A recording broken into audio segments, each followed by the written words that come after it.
let's go ahead and get right into it. What's been happening this week?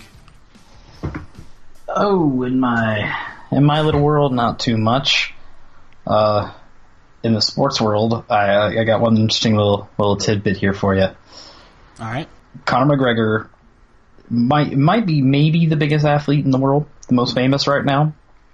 Yeah. But if he's not, he's undisputably the king of all combat sports right now.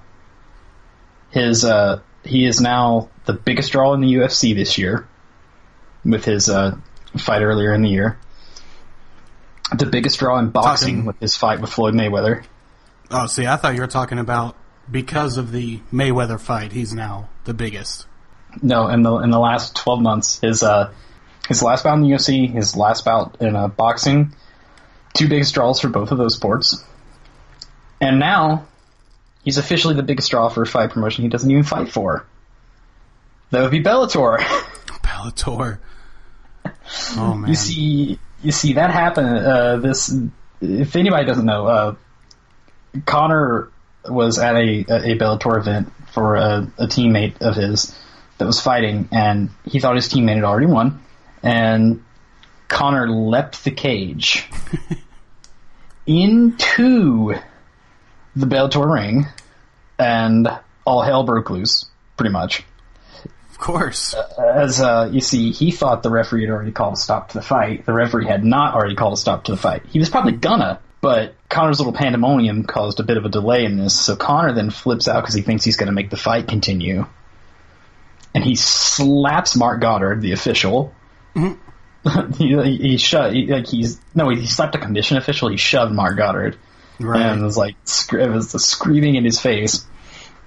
They eventually get him out of the ring, and he renders his decision, which is the fight was over. But not before all this happened. Of course, Conor now pulled from the December UFC pay-per-view that he was rumored to have been a part of. He's not going to be part of that. But also, Bellator re-airs their pay-per-views on Spike. So Bellator advertised the crap out of this thing. Oh, and my God. that happened at the start of the segment. Basically early on in the night. And that segment of it gave Bellator their highest average views period of the entire time they've been a promotion. But after that segment with Conor, it all dropped back off. More people watch Conor jump the cage than watch Bellator's main event. Wow. So he's now the biggest draw for Bellator MMA as well. And he doesn't even work them. That's amazing. That is absolutely insane. I mean, we said in the episode leading up to the McGregor-Mayweather fight that he's fucking crazy.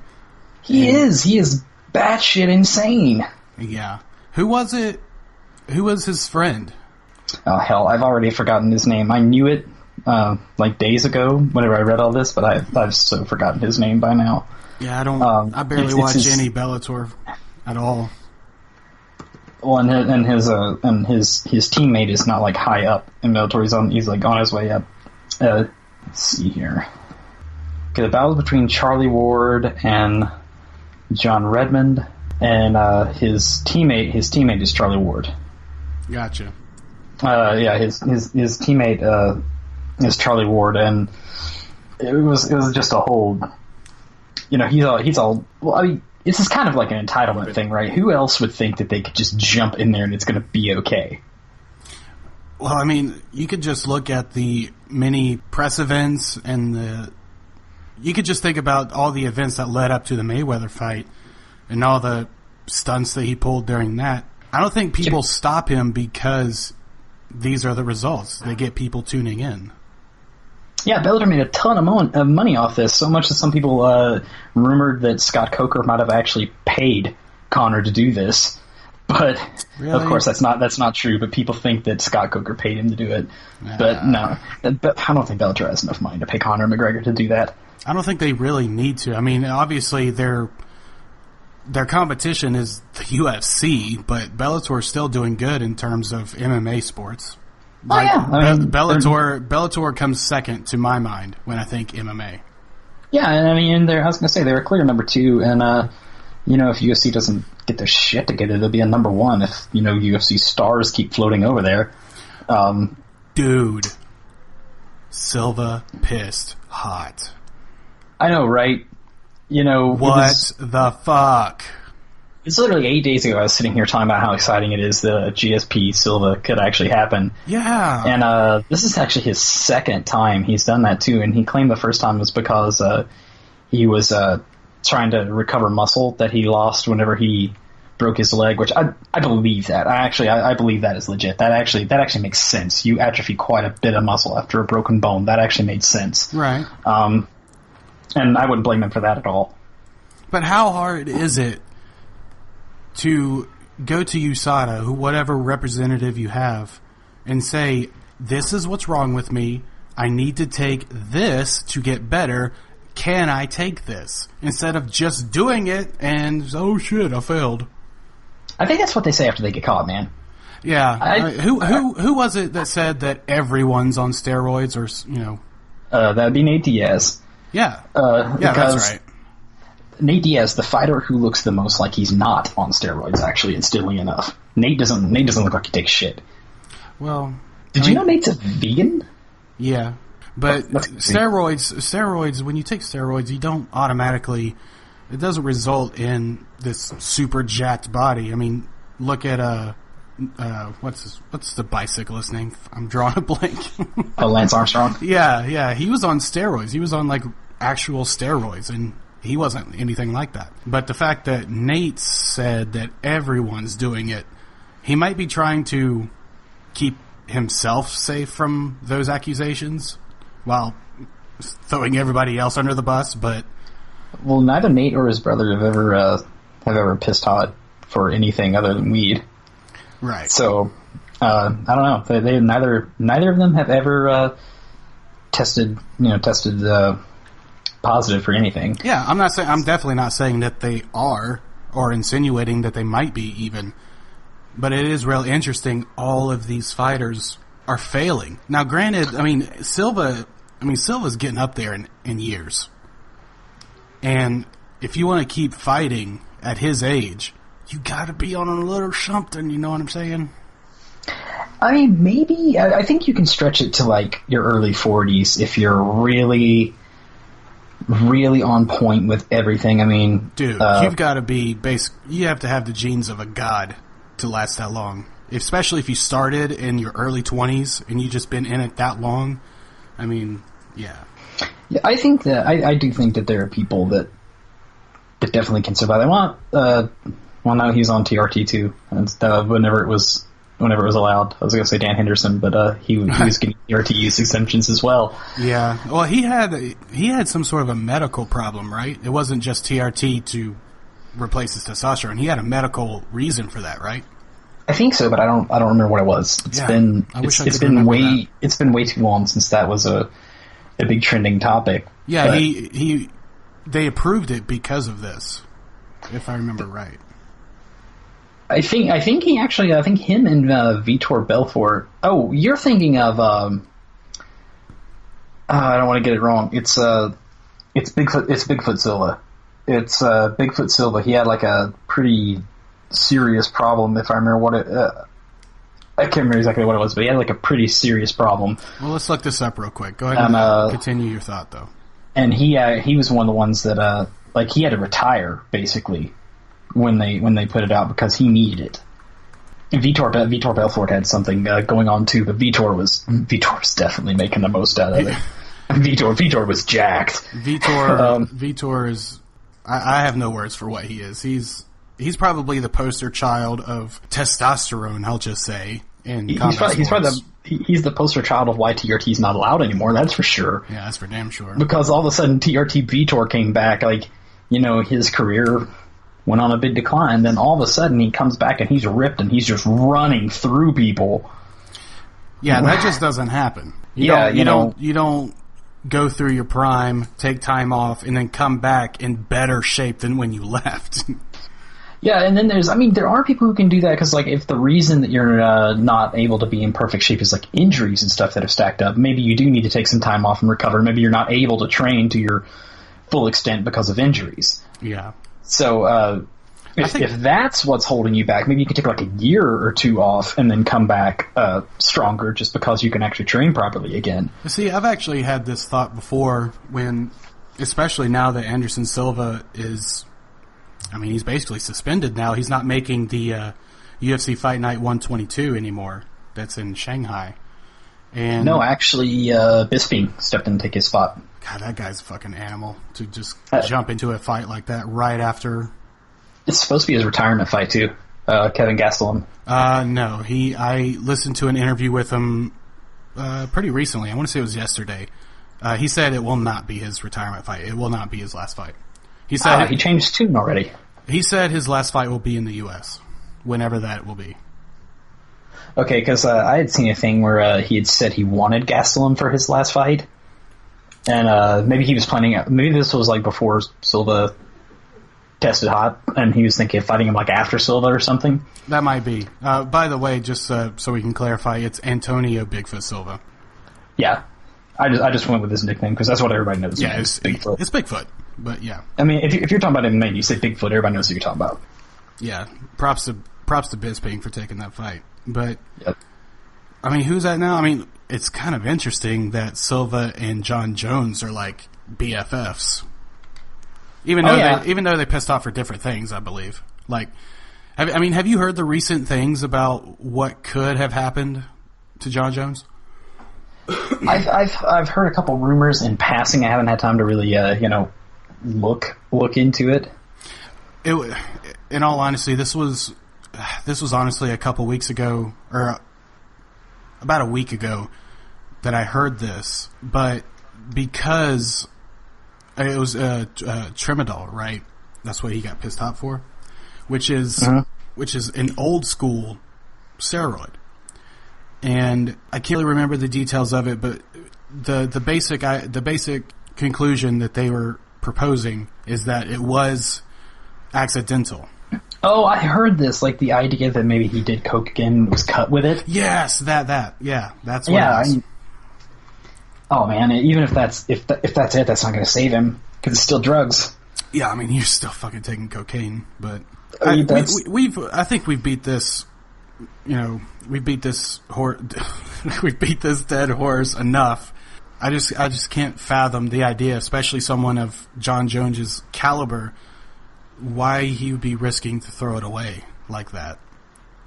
Well, I think it really goes to guys' heads, that level of success and power and all that, because look at Conor. I was gonna say, I mean, Conor McGregor wasn't doing. He's always, had that badass streak, but he seems to think he's untouchable now. Even Dana White said just a week ago that the money after the Mayweather fight has changed him. He said something like you can't reason with him anymore. That's sad, man. And it's gonna be his way or nothing. Like you saw, he said he wasn't gonna fight in the UFC again unless he gets a promoter stake in the next fight. Whoa! A full-on promoter cut. The amount of balls you have to say something like that. But at the same time, he's got them over a barrel because they don't have one other fighter that can sell a card like that. Like him, no. But they do still have big sellers. We just saw one. We saw one, but that's the thing. They don't have anybody like him. Right, but nobody does. That's what makes Conor so special. And, Conor, he actually kind of turns the people he fights into draws, too, if it's a good fight. Like, Nate Diaz is a huge draw now because of this, and they think he might be about to go up against Woodley, or at least that's what the rumors are. Who? And if Tyron Woodley. Oh, I thought you meant Conor. I was about to say, what the fuck? No, they think Nate might go up against Woodley. Or at least Woodley's, like, trash-talking him and trying to get him to step out, and Nate's been training for someone. We don't know who it is yet. And he may step in and take Conor's spot. All speculation, may step in and take Conor's spot from the now vacant fight with Tony Ferguson. Oh. But there's like 3 guys going after Woodley right now. I'd like to see Nate. I would love to see Nate. I mean, the last fight that I saw of Nate's was his second fight with Conor. Well, yeah, that was Nate's last fight. Yeah, and I want to fucking see him again. I mean, Nate made a lot of money and then went and propped his feet up and chilled. And that might be smart, at least as far as your physical well-being, for sure. Well, I mean, Nate runs marathons and stuff too. Like, he does a bunch of other stuff, but as far as fighting, he's been calm. But as far as, like, the money changing Conor, I mean, anyone who doesn't have that kind of money, I think it's easy to say that it wouldn't change you. But that's a lot of money. That's not just a lot of money. That's a lot of fame that came with that money. Everybody knows him now. And I've heard before that people who have a lot of money, it's not like it automatically makes your life easier or easy, but at the same time, there are certain levels of, everyday bullshit that most people go through and just deal with and don't even think of as everyday bullshit that you just no longer have to deal with.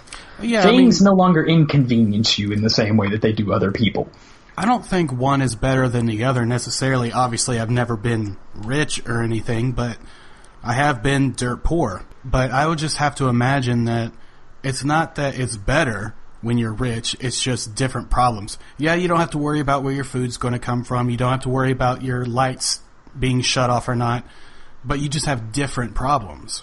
And it might be easy to say to someone who doesn't have those problems, just like, oh, you have to worry about that? Pfft, must be nice, because everyone thinks of themselves first, I mean, you gotta do things like retain lawyers and things, and prepare for people to, come after you for crap. Oh, hell yeah. You can't say anything you want anymore because you're constantly being recorded by someone. I mean, just... That doesn't seem to bother Conor. Yeah, but here's the perfect example. Look at all of these celebrities that are being accused of sexual assault. Things that have happened, some of them were decades ago. And, while I think it's good that victims are speaking up, there is one thing about this that I do want to touch on about that, actually. I'm kind of glad you brought it up. Okay. Do you think it's kind of dangerous that these people are essentially being tried in the court of public opinion instead of a court of law? Oh, man. I mean, no. Short answer, no. I think if they wanted to press charges, which you kind of can't for some of these because it's been too long. Some are past Sylvester Stallone. His is past the statute of limitations. Yeah, so is Roy Moore. Remember that guy? Yeah. Oh, do I. Losing by 8 percentage points to a Democrat in Alabama now. That's amazing. Wow. But yeah, apparently way back in the day, he allegedly dated a 14-year-old. I don't know how old he was. He didn't actually date her. What he did was, he was, supposed to be taking care of her and stuff. Mm-hmm. And he, if I remember watching this in the news clip, he brought her back to his place and got her, into her underwear and got her to not really, actually, do anything with him, but, to put her hand on his pants and stuff. And then she wanted to stop, and he said that he's never admitted this, but she said to stop there. She said he didn't, physically force her at that point. But he's still a man in his 30s trying to get it on with a 14-year-old. It doesn't matter. It doesn't matter whether, he was wrong when he thought of doing it. Right. So... It's a crazy thing, right? And you also it's not just her. There's 5 other girls that say the same thing, but they were older. Right. I mean, it's definitely fucked up that the 14-year-old case, but any form of legit sexual assault of any kind is really fucked up. And that's the thing that kind of makes me worry for Louis C.K.'s. Louis C.K.'s case was he allegedly masturbated in front of these 2 girls who were also comics. Obviously, I don't know the whole story of both sides, but what I have heard was that at the time, first of all, this was early 2000s when this happened, and I don't know who the 2 women were, but apparently they said it was fine that he did it. It was something they felt pressured to say that because he was kind of in a position where he had a degree of control over who's with him and who's on the bills, and they felt their career kind of depended on it, even though he didn't really say that. Okay, well, that's sort of where I was aiming towards, is that just because you feel pressure to say yes, or the fact that you feel like you have to say yes is why you said yes, I'm sorry, but the other person's not at fault because you said yes. I mean, Louis C.K., but he's lost everything over this so far. He's lost his HBO deals. They already axed an entire movie project that he was on. Yeah, and I love Louis C.K. I mean, he's one of my favorite comedians, and I hate to see this. If it turns out that what I just said was true, if that is true, then I feel super bad for him. And I'll have to inform harder on this too, because I mean, if he was actually like applying pressure from his position of power, then yeah, it's a real problem For sure, yeah. Because you shouldn't ever use your position of power to extort people, in their behavior. But like from what I was gathering from this, like anyone who refused him, he didn't there were no repercussions or anything like that. But at the same time, I get it. It's a man in a position of power, opening up a sexual situation with a woman that is not in the position of power, and she feels, manipulated, and she feels like placed in a situation where she has to do it.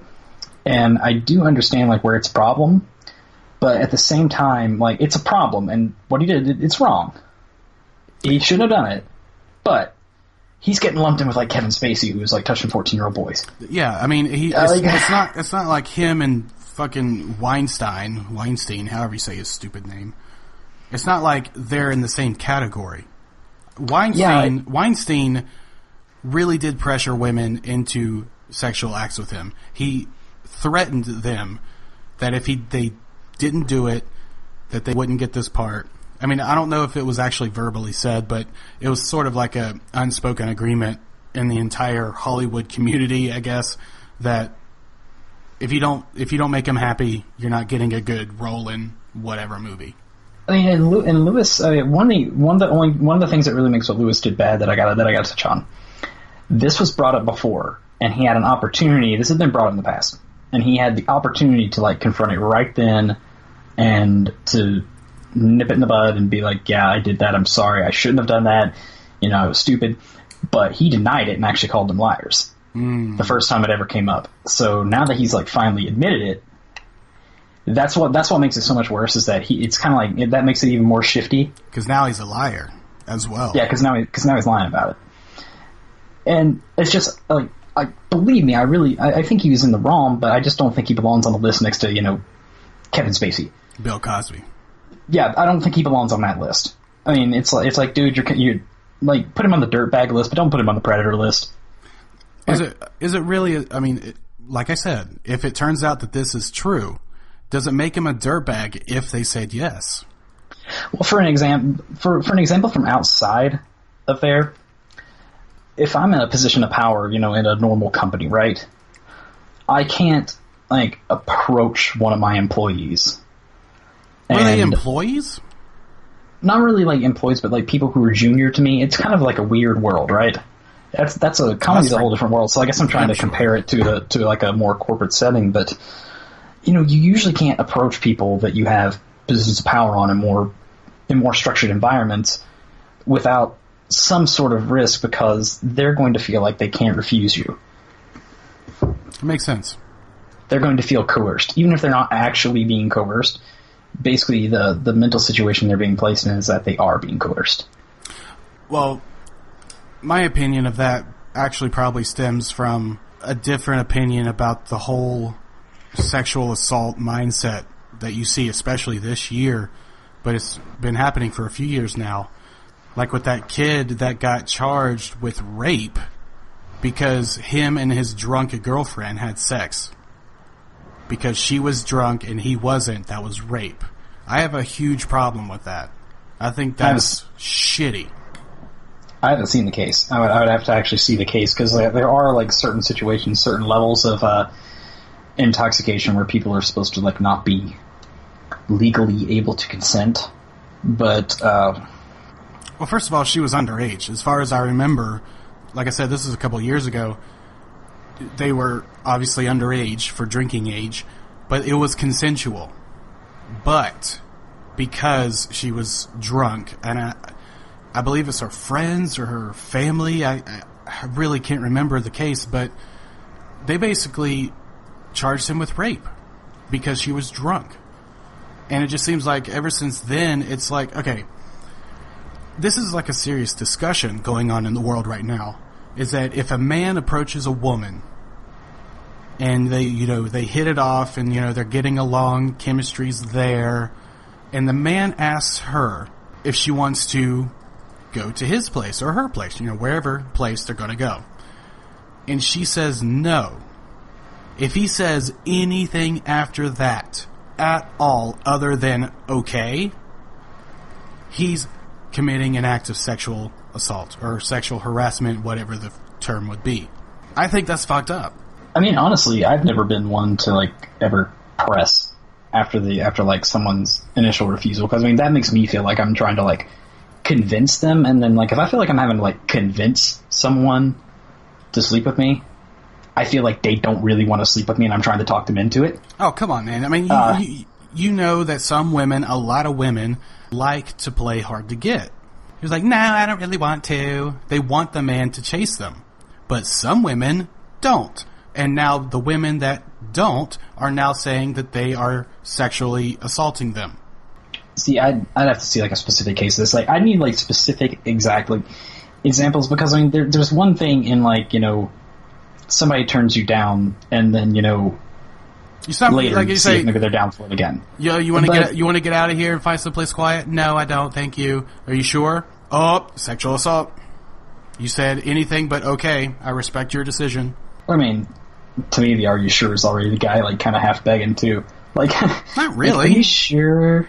No, it's saying Come like, on. please, oh please. You know, that's begging. You know, saying something like, "Are you sure?" I mean, depending on how you say it and what the mood of the conversation is, that's playing the game of playing hard to get. And I honestly think that, really, it's like, I guess it's a weird thing, because like I've never really been one for the hard to get game. Like, if somebody doesn't seem interested, I'm just that's going to kind of kill it for me. Yeah, like because if I don't feel wanted in a situation that could potentially turn romantic, I'm already kind of like off. Yeah, but what if what if everything about her body is saying yes, even though she said no? Like, her body language is saying that she really wants to, but she's like, no. See, I don't trust that, because I feel like I can misread body language. I've misread body language in my day-to-day life. I thought somebody was incredibly pissed off and they were just focused. You know, I've thought that somebody, that's me every day of my life. I thought that somebody was, like really upset and they were fine. I thought that somebody was in, a really, a good place, and then they, I find out they really aren't. So I've misread body language in other situations. So especially a situation that's kind of like social and people are drinking and there's, hormones involved. I honestly kind of don't trust myself to read body language. Or at least if I've read it up to the point that I'm going to like make an attempt and then I get shut down, I'm going to like, all right, I misread that shit. Mm-hmm. I'm going to be like, well, I misread that. That's okay. Damn. And I'm going to move on. I mean, this fact still remains that there are some women who like to play that game, but now, because of this, I mean, it's literally like if she says no, but then says yes later, you still can't do it. You know what I'm saying? I haven't actually seen that, because to me, it all seems like that this stuff is like highly situational and highly like, someone could literally actually change their mind, or someone could, I don't know, they could have 5 more drinks and you're continuing to push, and then their resolve goes down and they're just like, fine, screw it. Well, for sure. It's for sure a very tricky situation. I'm not advocating this behavior at all. I'm just saying that all I'm saying is that it's a tricky situation, and I think it's going to get to the point where you're basically going to have to sign waivers for each other. I mean, honestly, it's a gross mindset for males, to me, honestly, because whenever I see a guy being like really pushy, it's gross. Well, to me. Yeah, you're talking about the extreme, like someone just pushing it. But I mean, I don't even mean where like they're turning it physical. I mean just like a guy being all like, I don't know exactly how to put it, but anybody who's been to a bar or a club or just been around enough drunk people has seen someone go to the super pushy extremes. Right. Yeah. And I really, there's something about that really grinds my gears, because it's just like, dude, come on, it's not. That's a person. You're completely disrespecting their wants and what they actually are telling you. You're completely disrespecting them as a human being. Of course, and it is it is easy to misinterpret the wrong signals and thinking that she actually does want to, but she says no. I mean, I definitely get that. But you can definitely tell if she's really not into it. As far as body language goes, if she doesn't want anything to do with you, unless you're really drunk or a really big douchebag, you're not going to miss that. Yeah, it just seems like one of those things, like especially right now. I mean, especially like nobody should like even chance it. I mean, if somebody really can't actually be upfront about their wants and stuff. See, and maybe this is again, my preferences and people that I've known throughout my life, or I guess I should say women. If they don't know what they want and they kind of can't communicate what they want, and it's all ambiguous, and I gotta wonder and chase. Yeah. No. Next, please. No. I ain't playing that game. No, because I mean, life's too short, bitch. Again, it's just like if I don't feel wanted, like I don't want to feel like I'm chasing someone and I'm hoping to win their affection and get their attention. Like hell no, I want that crap mutual. I want to feel like I'm desired as well. And if I'm having to convince them, no. I mean, I think you're using a really strong word in this context is convincing them. Some people like the thrill of the chase. People, playing hard to get and the other person pursuing. That's fun for some people. And all I'm saying is that especially after all of these legit crimes have come out, it's going to get to the point where you have to sign a waiver for each other. That's all the more reason to stay away from people who do play games like that. Like, oh, I want, oh no, I don't. Oh, I want, oh no, I don't. That's all the more reason to stay away from that. That's all the more reason to stay away from that crap. That person's not ready for a long-term commitment, so just move on. No, find somebody who's direct. Yes, find somebody who's direct. If you wants the same things you want. If you get the slightest feeling to yourself that you're being played in some way, you're getting played, and you need to get out. I mean, you could be wrong and like blaming them for something somebody else did. Like you could be misreading a situation, but at the same time, I mean, you know when someone's not being direct with you, and right. So I mean, I guess just in summation, don't. There's no reason to be pushy. There's no reason to play that kind of thing. Find people who are direct and avoid this entire situation altogether. Just don't be an asshole. Yeah, like dude, that reminds me of a friend of mine. It's been referenced on this podcast so many times that I'm very not religious. A buddy of mine who's pretty religious, he sent me a text message the other day of a picture of it just said like, it's just like one sentence pocket Bible. And I was just like, oh boy, what is this? And then he sends me like what it is when it opens. It's just 4 words. Don't be a cunt. It's like, yeah. I was like, hey man, I can get behind that one. Yeah. I was like, but. Remove all the flowery talk. That's pretty much what it is. Don't be a cunt. Especially the New Testament. Old Testament, they don't like to talk about the Old Testament. Yeah, well, we've talked enough about that. Yeah. In the past, but I don't know, it's a situation. I'm sure this will get kind of ironed out because I feel like there's a little bit of a snapback coming here because right now we're kind of hopefully moving toward the end of an era where men kind of automatically have societal power and kind of legal protection in these situations where the burden of proof is on the woman and she's automatically doubted, asked things like what she was wearing, whether she was drunk, blah, blah, blah, in sexual assault situations. Okay, I was about to say the court system favors the woman quite a bit in other things, but yeah, in sexual assault and, rape and shit like that, for sure. And society in general, it's still easier, in my opinion, for a man to get a leg up in this world than a woman. I still think it is, for a number of different reasons. But I think as that era ends and the societal standing becomes more even, as even as it should have been all along, as the societal standing becomes more even, I think you'll see a lot less of that because I think the mutual respect and understanding will evolve a lot more organically, and there won't be so much of this, is this okay? Is that okay? Is this okay? Is that okay? It's like, hey, they're a human being, you idiot. It should be obvious what's okay. Yeah, they're a human being for sure. They're definitely We're all humans. We're all the same. We're just experiencing life differently. And you can call me a sexist pig if you want.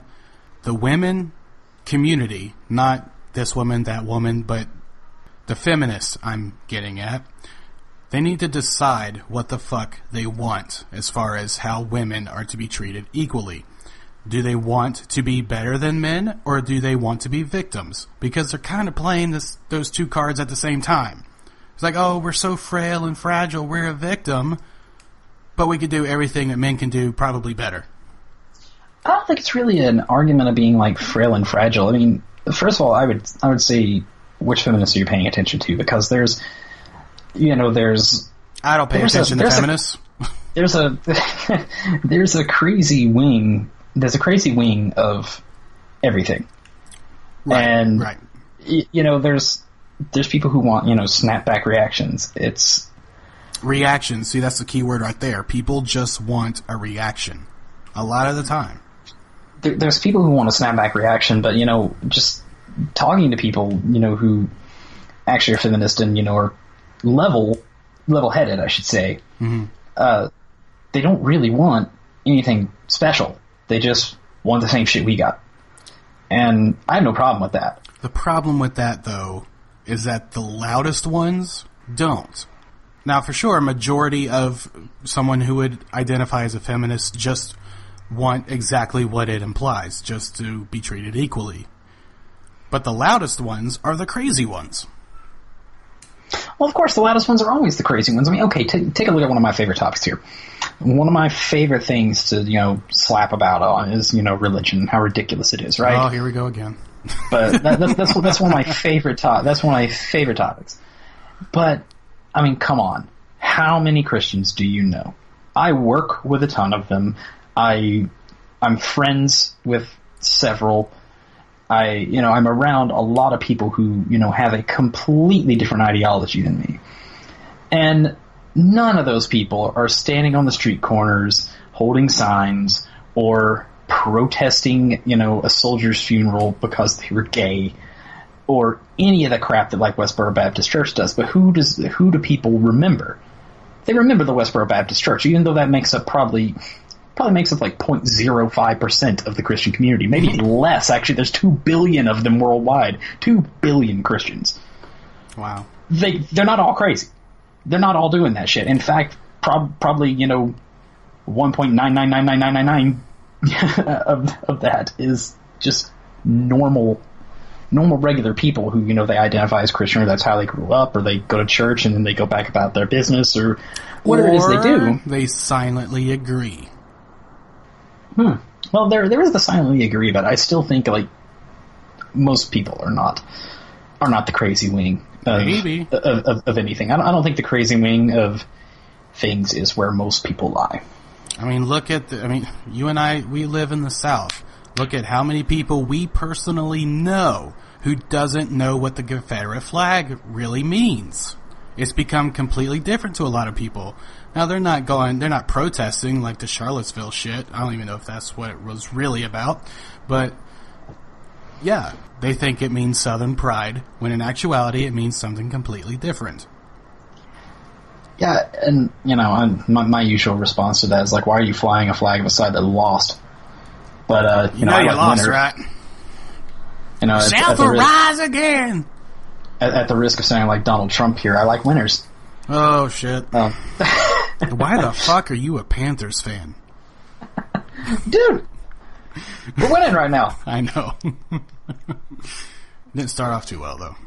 Hey, it doesn't have to start off well. Didn't start off well for the Patriots either, but now they're at the top of their division. That always happens. Yeah, I would just say, it doesn't have to start good. I mean, actually, 2 of the Patriots' Super Bowl seasons, they opened up 1 and 2. I know. It doesn't have to start good. It just has to end good. I guess. I mean, hell, the New York Giants limped into the playoffs one year at 9-7, barely scraped by the skin of their teeth over a half game from Dallas. They ended up winning the Super Bowl. Yeah, fucking fluke. If you can make it into the playoffs, man, all you really got to do is string 3 to 4 wins together, and you're a champion. I guess. It's still a fucking fluke, though. Because look at them now. I mean, I don't know if you'd really call it a fluke. They beat the Patriots. Fluke. Brady was sick. Says the Pats fan. He was sick. Yeah, so to get back to topic, I don't think you can blame the entire group for some people who are extremely loud and weird, because you definitely can't, because you don't know. I mean, if you look at feminism as the movement it's defined to be, not what some people take it to be. It's simply just women wanting the same thing as men, and that's kind of cool. I mean, yeah, but the thing that feminists love to quote is that botched study that they did where they said that women make so much more less than men in the same position. Mm-hmm. It was a flawed study. Do you not know about this? Yeah, but they did it again, and it still turned up that way. No, there's multiple studies that have turned up that way. It's a flawed study because they didn't take in consideration the line of work everyone is doing. Yeah, but even whenever you throw out that study and look into careers where men and women are at the exact same position, even within the same company, men tend to make more. Is that as a trend? Is that because men are more aggressive as far as wage negotiations? I don't think so. I know some pretty aggressive and confident women, and probably more than men. Some of the men I know who would come in there and sheepishly be like, "I think I deserve more." It's not really that I think I deserve more. It's more like I ain't worth that little. I'm worth more than that. Yeah, and I honestly feel like I know more girls that are confident enough to say that to a boss than I do guys. Maybe. But either way, I honestly think it's just that I kind of think it's kind of the fact that we're in a bit of an industry changing of the guard, too. I mean, some of the older... And sexism and racism, it's not cool to be open about them anymore. But there's still people running these companies, in their 60s, coming up from these times that think that a woman can't do what a man can do. Yeah, you have these old fucks that are running shit. I mean, if you're working with inside specific positions in certain lines of work, you're right. You're physically, if the job is requiring hard physical labor, the majority of men are going to have a leg up on that because testosterone's nice for that. Yeah. But if you're not considering a position like that, in fact, sometimes if you're considering more thought-based positions, scientific studies have shown that women are actually better multitaskers than men. Yeah. That's why sometimes women can take to management-type jobs with less problems than men, where we want to go point. Women seem to have an easier time having 5 things going on and keeping track of all 5 things. Yeah, see, those differences alone is why I don't think the quest for equality, being treated the same way, won't work, because we're not the same. Men and women are not the same. Now, men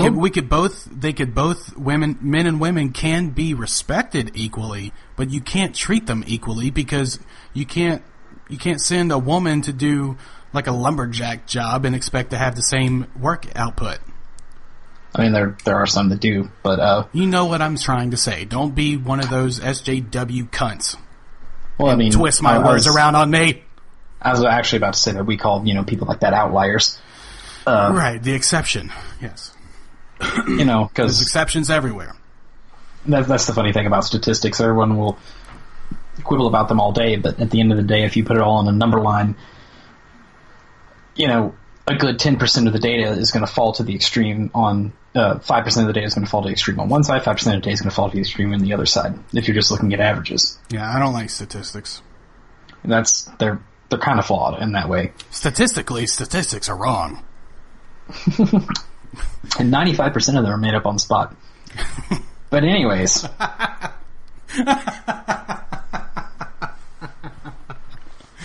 That's great. But Davis, what I think the actual goal should be, both when you're looking at gender equality, race equality, all these different types of equality, isn't true you get what I get. And, we all get the same. And true egalitarianism where we are all the same. Because, we're not the same. Yeah, Yeah, we're not the same. So that's what, I mean, like I said, same with race and the same with gender. We're not the same. We can just respect our differences and respect each person as a human. And unbiasedly, we're a species that kind of tend towards bias, but as unbiased as we can, favor the ones who do the job the best. Because the corporations that are trying to hire women or people who aren't Caucasian just for the sake of diversity stats, that's not the answer. Well, some is for the sake of diversity stats, and then some companies truly do have the goal not of increasing diversity stats, but of actually opening up opportunities for people who don't normally get these opportunities.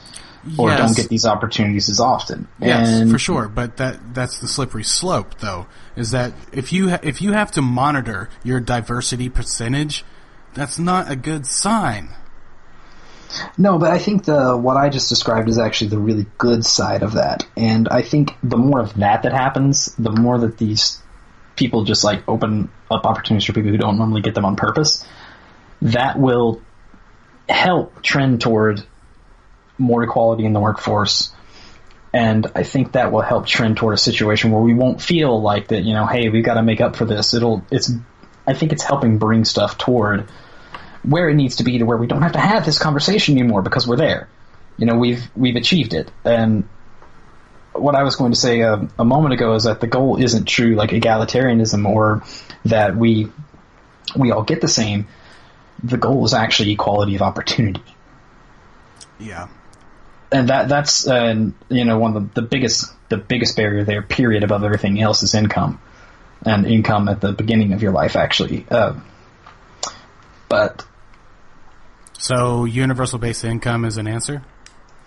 I don't think so, because I already knew your answer. Just wanted you to say it. The upper echelon would still have an edge, even if you had a UBI. Yeah, it would actually help. It would help the low end, though. It would definitely help them. A lot. I don't think it would be the answer to all of our problems, but I do think it would be a very small part to a potential solution. I don't think we can afford it in a country that has 300 million people, though, but that's just me. Yeah, there is also that, but, we invent money all the time. Yeah, sooner or later that always fails. Whatever. You want to get into that conspiracy talk with the Federal Reserve and all that shit? Oh God, no! God, no! That's no. Well, dear God, no! That's a huge divergence there. Well, speaking of, go ahead. But yeah, I was just going to wrap that up and say that to me is the real goal, is to get as close to, because you're never going to have this perfect, because we're not born equal. Right. Some of us come out with I don't have The Rock's genetics. There's shit The Rock can do that I'm never going to do. Right. No matter how hard I try. I can work my ass off, but I'm never going to be 6'4" and built like a linebacker. That's just not happening. I can work my ass off, but I'm not going to play basketball like LeBron James because I don't have his body. Right. So I mean, there's always going to be differences in ways in which we're not equal, but I think opening up the most opportunities for the most people is the real goal, and trying to get those opportunities spread around to the entire population. I don't think we all benefit from that. Like, I don't think anybody benefits from keeping groups of people down. I don't think anybody benefits from that. Then why did they do it? Well, okay, I should say I don't think a society benefits from that. I think as a whole, okay. Yeah, I don't think a society as a whole benefits from that. Some selfish pricks definitely benefit a lot from that. Short-sighted, most likely white assholes thought it was a good idea. Yeah, it's one of those things where like a small number of selfish bastards definitely do benefit from that, but yeah, and I just, before we wrap up this topic, I do want to clarify that I'm not sexist and I'm not racist. I just think I just don't like hypocrisy, and I don't like people blowing things out of proportion unnecessarily. And I just feel like that's what this is coming to, with, in some cases, is, shout and point the finger so someone will get in trouble, so you get on TV and, blah, blah, blah, But anyway. Don't you think social media kind of helps play that up, though? For sure. I mean, by kind of giving the most views and the most attention to kind of like the most loud and out there. I mean, if you make seriously, go. You could do a social experiment. You could write one like inflammatory, hate-filled rant on your Facebook wall, and probably half your friends would comment whether they either wanted to tell you that you're an asshole and to go drown yourself in your own toilet water, or whatever they wanted to tell you. Whoa, specific. Has this happened to you? No. Although I have wanted to tell someone to drown themselves in their own toilet water. Ah, okay, makes preferably sense. After it's been used. But whoa. But I haven't done it because I know this is just giving these people more attention, because now people are going to see my comment and they're going to go like, oh, I got to go read whatever this says because I want to see why he just told this person to drown themselves in a pool of their own urine and feces. Jesus. Anyways, moving on from that, now go and write something really moderate and really thought out that feels inclusive and friendly to all. Yeah, I've done this before. No one gives a shit. Yeah, nobody gives a shit. People don't want logic, and people don't want well thought out ideas. They want drama. Exactly. They would rather hear somebody confidently and crazily spouting off about something and then get all pissed off and offended about it and rant about it for days than kind of look at the middle perspective, or a third perspective other than the polar this, polar that, whatever argument you're looking at. So I think kind of we see where, again, the what's the old quote? The squeaky wheel gets the grease. Yeah, something like that. Yeah. Or my favorite, the Metallica lyric quote: "The empty can rattles the most." I like that. Well, speaking of good old Merca, have you seen this guy? His name is Mel Bernstein. He's considered the most armed man in America. I have not seen the most armed man in America. Okay. Now, when I first heard about this guy, I was like, okay, big deal. He spends a lot of money on guns. Go to Texas. Everyone does. But this guy, he's actually in Colorado, which apparently has some pretty lenient firearm laws. But before we watch this clip, we're going to watch a clip here. It's a 4-minute, almost 5-minute long clip. Before I do this, I'm going to preface it with this. It starts off with him just showing off his guns, right? But it takes a pretty dark turn towards the end, and I want to know your thoughts. Everyone listening, I want to know your thoughts as well. It's already beginning with him holding an M60 in one hand and an M249 saw in the other hand. That's not the dark part. You ready to watch it? Uh-huh. My name is Mel Bernstein, and they call me the most armed man in America. I have over 4,000 weapons in my name, over 200 machine guns. I have mortars, bazookas, tanks, half-tracks, attack jeeps, flamethrower, and everything I have is legal in the state of Colorado. This is the front door at Dragoman's, my gun store. Right now, you're not a trespasser, you're a target. 3% of Americans own, according to a recent study... First of all, this guy looks super nervous. Fall into that group. Yeah. Why do you think so few people have such a large concentration of weapons? You get addicted to them. It gets in your blood. We're driving up my property now, and there's all kinds of warning signs, as you can see. If anybody comes on your property and threatens you with bodily harm, it's legal to shoot them. He has mannequins with fake blood on them sticking out of This is one of the first signs they see when they drive up Dragoman Drive. This guy was a registered Democrat. 6 shooting ranges. Yeah, the mannequin in the car. Whatever the killer uses, that's what they want. They want to feel the firepower. They want to have the gun just like that to show people. So they're inspired, in a way. Oh, yeah. The business, it goes up. We've been selling more guns in the last 3 weeks than we did in the last 8 months. This is just like the AR-15 that the shooter used in Sutherland, Texas, in the church. They all adapt to a 30-round magazine, a 40-round magazine, even a 100-round magazine. And all they do is snap right in. And you're ready to go. This is the same type of gun that was used in Vegas. With the bump stock, this will actually shoot and fire over 500 bullets per minute. This is a 12-gauge pistol grip shotgun, just like the kids used in the Columbine massacre over there. And they used one similar to this one, too. We sell real man's guns. Real it's men's very, guns. very easy to buy a gun in the state of Colorado. And within less than 15 minutes, you can walk out the front door here with a rifle or a shotgun. The whole Midwest is almost like Colorado, the same laws. What do you think then when you saw Vegas, when you saw that on the news? Well, the guy looked 100% normal. Nobody could ever know that somebody like that is going to do something like that. For him to shoot that many people really probably pissed him off. He just hated people all of a sudden. You know, that happens. And then there's a lot of concern about mental health and guns. What kind of background checks, mental health checks do you have? Well, there's no real, you could be good, and then all of a sudden you get a brain tumor. They're not going to find that out right away. How much does your weapons collection cost? Well, just the machine guns are almost $2 million. And then the regular guns here, the inventory, is probably another $1.5 million. Military vehicles, maybe $3 million. Your wife died in an explosion on this property some years ago. The Discovery Channel, we were doing a film for my own show. We were filming for months and months, and just the last 30 seconds, all we had to do is walk through a whole barrage of smoke. And one of the smoke containers turned into a rocket and went right past me and right through her and killed her. So they canceled and threw away the whole show. So wait, surrounded by bazookas and tanks, she got killed by a smoke thing. Up to it. Just keep I watching. live by myself, and this is all I really need. Here, come on in. Yeah, I got it all fixed up like oldies. Brings back a lot of memories to me when I grew up in New York. Okay, this part actually looks pretty cool. Up there in Brooklyn. Tough neighborhood back then. I used The to diner beat area. up all the time.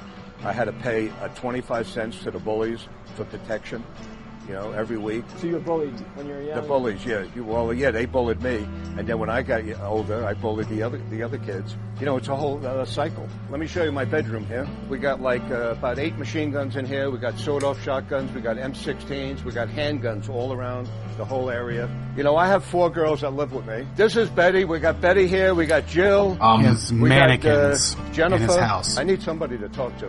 Tell my problems. They never really ask to go shopping or out to eat. They're very polite. They like that.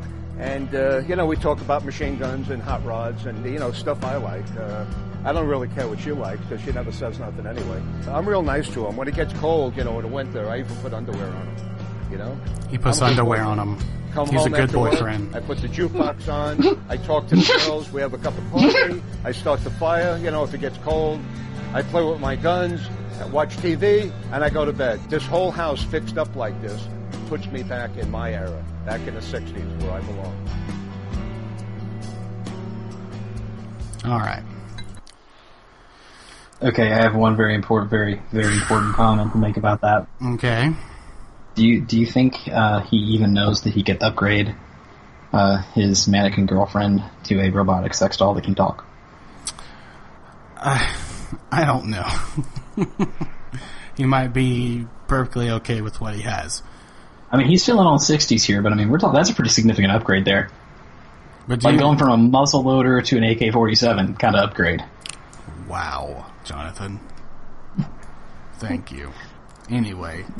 Well, I had to bring it back around to the gun thing. But is that not a testament to his potential mental stability? Oh God, this guy's cuckoo. Cuckoo for Cocoa Puffs. And he's also the most armed man in America, Jonathan. Being from the South, I feel like I know crazy rednecks like this. But at the same time, they can't afford all this shit. So it's not as scary. Yeah, but I don't think he's close to doing what happened in Vegas. But this guy might actually be like the least threatening guy. Maybe, but that he's just waiting for a good excuse. To have all those signs he has posted up and just the way he talks about it, it just gives off that vibe like he wants someone to try to rob him or something. You know what I mean? But at the same time, he's like running a gun shop and living kind of like a seemingly by design hermit existence. Yeah, but I don't know. Like even when he was telling about his wife and her accident, he was like pretty nonchalant about it. Like I don't know how long ago it happened, but he was describing it like how he was describing how to do laundry or something. He was just, yeah, she died. Well, I mean, if I was in his shoes, I probably would have practiced talking about that just to make sure I wasn't all, like, weird on camera. But he was weird on camera. Yeah, he ended up weird on the other end of it. Like, you know, here's an interesting thing about this. This guy, first of all, half that shit he's got, I wish I could shoot it. Not sure, like it looks like fun. Not like owning. That's a huge burden.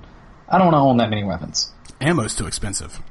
Yeah, ammo's way too expensive. I mean, I own guns, but, you know, I've got a shotgun and a couple .22 rifles, and that's it.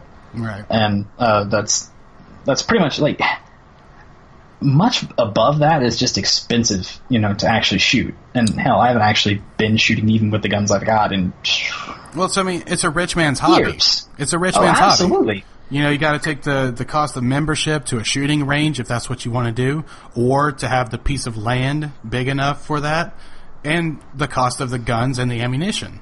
And ammunition, especially if you're talking about firing anything bigger than a .22 or, you know, shotguns, centerfire ammunition for, you know, rifles and even for a lot of handguns is extremely expensive. Yeah. Like, I remember whenever we'd, you know, I never ended up actually going hunting with it, but we, you know, sighted rifles whenever I was a teenager. And just like a box of ammo for a 30-06, and we're talking this is in like 2003, 2004. Right. I know it's like way more now, but like a box of just regular hunting ammunition for 30-06 was like $24. That's 20 rounds. More than $1 every time you fire it. Yeah. So, I mean, like, if you're sighting it in, it takes, you know, a good 5-6 shots. Yeah, that's where it gets... That's like $7 sighting your rifle. Yeah, you can spend a fortune on one rifle. Like, if you get a new scope, well, you might as well go ahead and buy 2 boxes of ammunition, at least one, just to get the damn thing sighted. You know, it's... And this guy... I have to listen to it back to see exactly, but basically it's like $6 million worth of hardware. And he's clearly off his rocker. Yeah, I just want to know what the ammo alone is worth. I want to know what the ammunition alone is worth. Well, I don't know. I mean, he, like you said, he looks like he owned a gun shop, basically. So I guess that's how he was able to afford all of this. But yeah, I mean, I didn't see many 22s in there either. So I mean, this is all like pretty solid hardware. Yeah, I didn't see much in terms of small caliber weapons. He had a few handguns, but other than that, it was pretty much AKs and M16s and M60s. He had a couple of M60s, it looked like. Yeah, well, the opening clip of the video, he's literally standing there holding an M60 in his left hand and an M249 saw, both belt-fed machine guns in his hands. Yeah, and all the vehicles in the back. Yeah, that's pretty heavy hardware. I mean, this video is actually becoming like sort of a hot topic. I've actually heard it on 2 other podcasts before this one, but I did want to talk about it with you. So, but if anyone wants to watch it for themselves, I'll put a link in the description of it. It's on the ABC News YouTube channel if you want to see it. But I really wanted to talk about it because of what I said. He has all of that weaponry, and he's clearly crazy. Like, shouldn't we be watching this guy to see if, you know, make sure he's okay? I mean, maybe, but I mean, this guy's pretty high profile at this point. I mean, now, yeah. I don't think he's gonna go cuckoo for Cocoa Puffs. He's already cuckoo for Cocoa Puffs. He's just not. I mean, shooting I don't think he's gonna go murderous for Cocoa Puffs, I guess I should say. That's a T-shirt for you. Yeah, but so, I don't know. So you think someone of that mental stability should have the weaponry he has? Oh, probably not. Okay, so that's what I wanted to ask you. Because I don't think so either, but I don't have a better solution. Yeah, like, I mean, there should probably be like limits to having a. He's got a goddamn tank. A functional tank, by the way. So there is a little. I mean, this is excessive, but at the same time, would I love to spend a day at this guy's shooting range? Hell, yes. Yeah, he could open up his land if he's willing to people to just pay him money and just shoot guns, dude, we're taking a road trip to Colorado if he does that. Yeah, because I mean, you know this about me, but it's never come up on the podcast. I'm big into military history and all that stuff, so I'd be like walking along, that wall, like, holy crap, I want to fire that. Well, we can make that a topic one time then. Yeah, that's a super broad topic. Well, see, you can just choose a war because I'm not super knowledgeable about military history. I know some things because, high school we were in ROTC together, but other than that, I don't know much. Yeah, because I'd be walking around there and be like, holy crap, that's a Vietnam era M16, I want to fire that. Right. And then they'd probably jam because that's, Vietnam era M16s. But I don't know, those things look brand new, even the older ones. Well, he's got thousands. In the video, you probably see a couple hundred. He said he had over 2,000 guns, right? Yeah, I can't remember the number, but yeah, it's thousands upon thousands. Yes. In the video, you probably see a couple hundred. So I'm sure some of those are like collector's items. Him grabbing things from certain eras and all that sort of stuff. Yeah, but see, the really weird part, aside from him having all of this weaponry and he's crazy, is apparently, I didn't know this, apparently Colorado has super fucking lenient gun laws. Colorado seems kind of like more and more libertarian the more I pay attention to their laws. Well, I mean, certain parts of it, like you always hear about Denver and places like that are pretty, libertarian, but with gun laws like that, I mean, surely they're just like Texas where everyone has at least a gun. You know what I'm saying? I would. Well, you do, but yeah. I mean, I don't have a handgun just because I'm just because I live in the state of North Carolina, I have to get a concealed carry permit, and I'm too damn lazy. But to even have a gun, handgun? To even have a handgun, you actually now it's not. Everybody calls it concealed carry. It's really a conceal and carry permit. So, like, to have it in your vehicle, other than in a state where it's like locked up away from you, like to have it pretty much anywhere, you have to have the conceal and carry permit. What about on your property? I think it's now, just on your property, you could just get a buy permit. If they even still issue the buy permit. I was recently told by somebody, and I haven't looked it up myself, that now you have to actually just get the carry permit all in one go to even have a handgun here. But well, that might be the case, because my dad loves guns. I think he's starting to collect them. He's all the time saying, look at my new toy, And I think him and my stepmother got their, I don't know if it's conceal and carry, but they definitely got a carry permit. But they're usually the same thing. It's usually all one course. Oh, it is? Most of the people I know that have them, it's like one course. And okay. Well, I think they just got theirs. But see, Dad has had guns for as long as I can remember. He used to have a 1911 Colt 45 that was my grandfather's, his dad's, that he was military issue from the Korean War. Yeah, that is one of my favorite weapons too. Yeah, sadly, I don't think he has it anymore, but that was like pretty epic piece. But yeah, he's always had a gun of some kind as far back as I can remember. And he's just now getting a concealed carry license. Yeah, like I think all the time that, like, because the world seems to get increasingly crazier.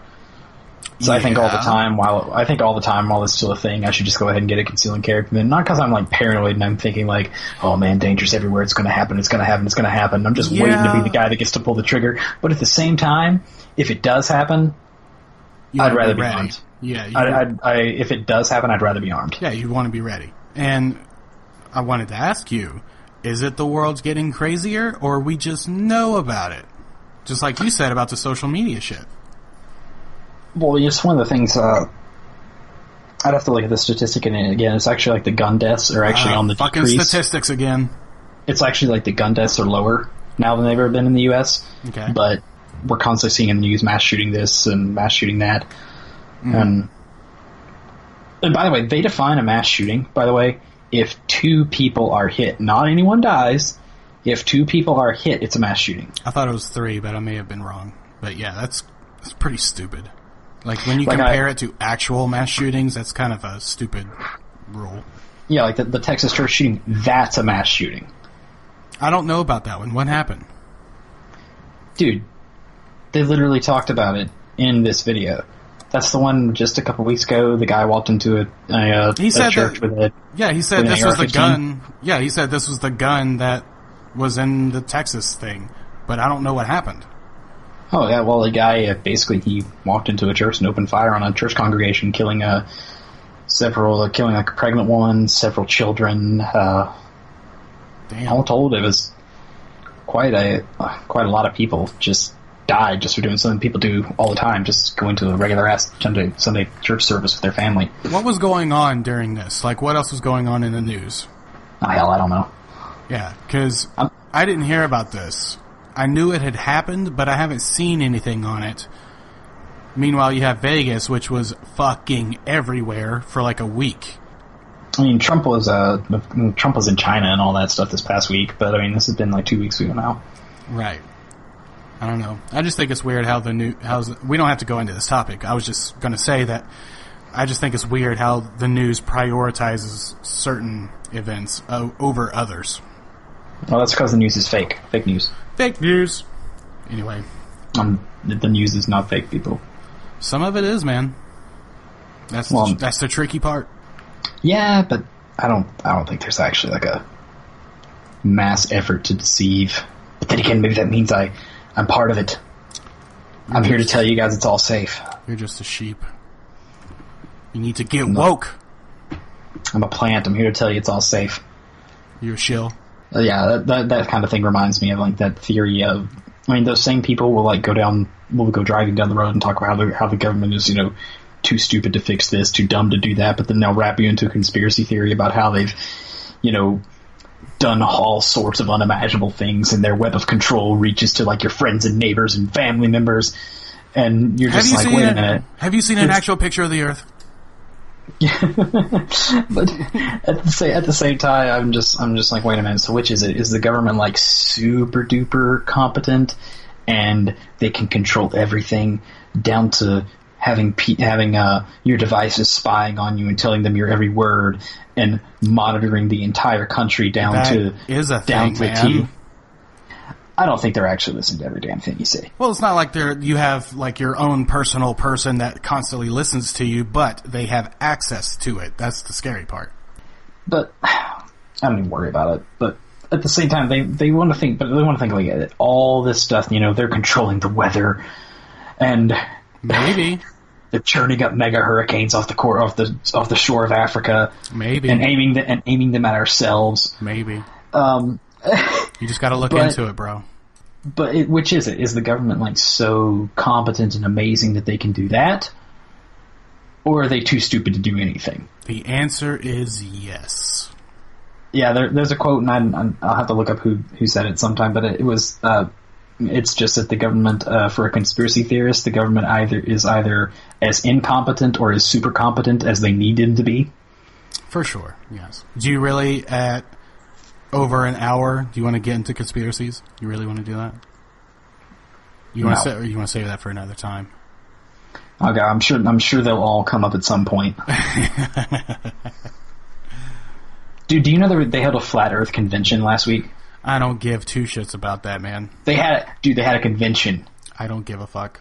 Let the people do what makes them happy. As long as I don't know about it, I'll be okay. Well, now you know about it. Damn it. Thanks, Jonathan. Oh god, I think there's a really simple solution for this though. Push the button. Oh, what? No, we just take we just take these people. I mean, obviously, we're going to have to get better at this whole spaceflight thing. We take these people, we just toss them in a shuttle, and we launch them up into space. Sort of like a 21st century version of the Australia idea. Send all the prisoners to an island. I'm not saying don't let them come back. I'm saying, like, actually launch them up there where they have to see the globe. Oh, okay. I thought you were saying, like, send them away forever. Yeah. I mean, you can. Yeah, you can do that now. It's just too expensive. Yeah, as they're cruising towards Mars, they'll look back and go, oh, shit, I guess it wasn't flat. Yeah, you see it? It's fucking round. Now stay on Mars. You think you're so smart? Figure it out. Terraform it. Flat Mars theory. Shit. Look at them be like, this one's really flat, guys. It only looked round when we were on our way in because of the curvature of the globe. But the globe is a semi-permeable membrane that we were able to penetrate with this spaceship. You need to shut up with your face right now.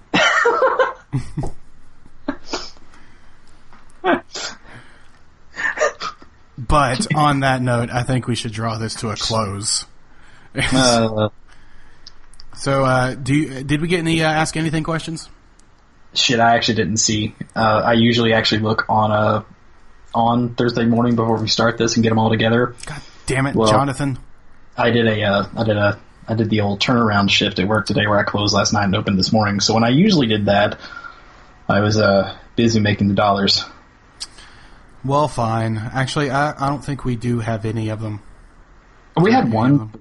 We should... Actually, wait a minute. We're not going to get another episode out on Thanksgiving. Didn't we have one about Thanksgiving traditions? Or am I fuzzy on this? You might be fuzzy. No, I think we had one on Thanksgiving traditions. Okay, well, I mean, we can answer that in the next weeks, because next week is Thanksgiving week. We're actually... I might still try to release next week's episode still on that Friday, but we're going to be recording on a different day because we usually record on Thursdays. Yeah, we could just... Thirsty Thursdays. Thirsty Thursdays? Okay. So, yeah, we might just save that one for next week then, but none other than that? No, not that I could remember. Damn it, people, send in those questions. It really can be anything. That's why it's called Ask Anything. See what we did with that. Yeah, you could ask about conspiracy theories and force us to talk about it. Oh shit! They could force us to talk about anything, man. Yeah, if you enjoy listening to my brain bleed as Sean tries to get me to buy ideas. Hold on. You're implying that I'm a conspiracy theorist. Now, I need to defend myself. First of all... I am stating that you are more open to considering wild ideas than I am. Like what? Okay, Roswell. Okay. So? Why did they say it was a UFO? And then the next day say, oh, our bad, no it wasn't. I don't know. Maybe Next week, someone posted a question about a conspiracy theory so we could talk about it. Ask about flat Earth. That'll be great. That'll be a very short discussion because neither of us believe in that shit. Yeah, just like, hey, you think the Earth is flat? Hell no. No. Right, moving on. Next question. It's just, I'm just amazed, dude. I'm amazed at that. I'm not going to make this a whole thing, but I'm just amazed that that's a thing. Every time that scrolls past me, or every time someone mentions it at work, or it comes up, I'm just amazed that is a thing. Anyway, if you have nothing else, then we'll go ahead and end it here, alright? Yeah, I got nothing. Oh, you never have anything, Jonathan. Anyway. Anyway, to send in those questions for the Ask Anything segment, send it to our Facebook page, which is facebook.com/Theory of Anything Podcast. You could also send it to our Twitter, which we honestly don't check very often, but it is at ToA Podcast. We also have an email, which is theoryofanythingpodcast@gmail.com. Next week will be the Thanksgiving episode. I don't know if you want to get into the controversial discussion of Thanksgiving, but... Oh, hell no. It's done to death. Yeah, it's done to death. Everyone knows about it. No need in us talking about it, but I don't know. We could do something pretty cheesy like, what are we thankful for? But until next week, we hope you guys have a safe journey in your lives. Until then, my name is Sean. And I'm John. Later, guys.